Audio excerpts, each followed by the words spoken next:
is no longer news that for several months, students in basic and tertiary education subsector in Nigeria have been at home due to the coronavirus pandemic, which has ravaged countries and crippled economies of most nations across the globe. In Nigeria, there have been agitations in some quarters on the need to reopen schools, as nobody is sure when the pandemic will be over, as there is no cure or vaccines yet for the virus. Speaking on this development, the president of the Colleges of Education Academic Staff Union, Mr. Nuhu Ogrima, while making his position known on the issue, pointed out that the institutions of learning in the country are still too unsafe for teaching and learning to take place. We don't want schools to reopen at the moment until certain things have been put in place.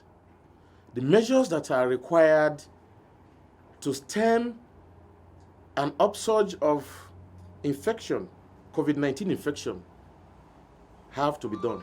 Those measures have to be put in place. If they are not put in place, why subject students' lives to danger? Why subject the life of the teachers to danger, and why pollute even the environment itself?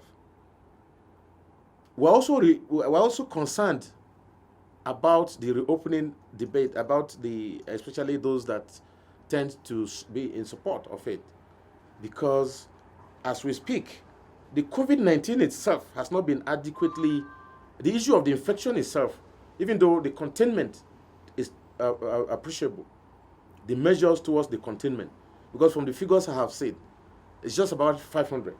It's not reason beyond that. Comparatively, when we assess this relative to what happened in Europe, or what is happening in Europe, we may beat our chest that our government has been able to, the measures they put in place have been able to contain the spread.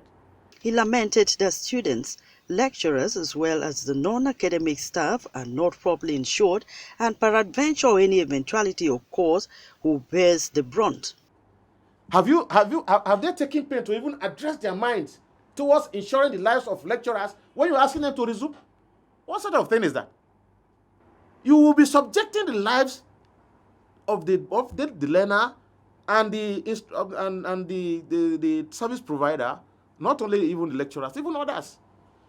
Because we have even those that are not even in the academics that will also be vulnerable to COVID attack. Among the non-teaching staff, there are among the non-academic staff. We have the cleaners there, we have the administrative staff there. Everybody's lives will be subjected to it because they need to register. They need to do one or two things. There has to be that interaction there. And that is why we are saying, if you must do it, even students' lives are supposed to be insured too, not only that of the lecturers. They do. You insure the lives of students so that people will take care of that. Ogrima emphasized the need to put adequate mechanisms in place before considering the reopening of any school in the country, even as he said the online mode of learning can work in Nigeria now. Giving instruction, if they are saying, okay, instruct your students online, we will understand. Because that one is just like they are doing on radio. You go to radio and give instructions. They can't respond to you.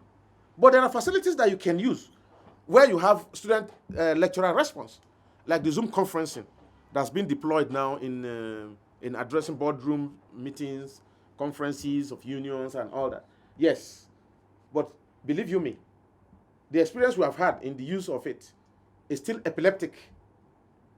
You either have problem with the bandwidth or NEPA. By the time you run out of battery, you now have to wait, no NEPA. Do you have a gen? Do the students even have that?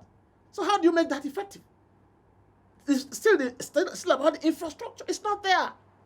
And the facility, there are requisite facilities for student-lecturer interaction online. We don't have it. It is yet to be seen how the government will cope with mounting pressure from all quarters for the reopening of schools in the light of poor and obsolete infrastructure in public schools across the country. Lulu Bankong, Prompt TV News, Abuja.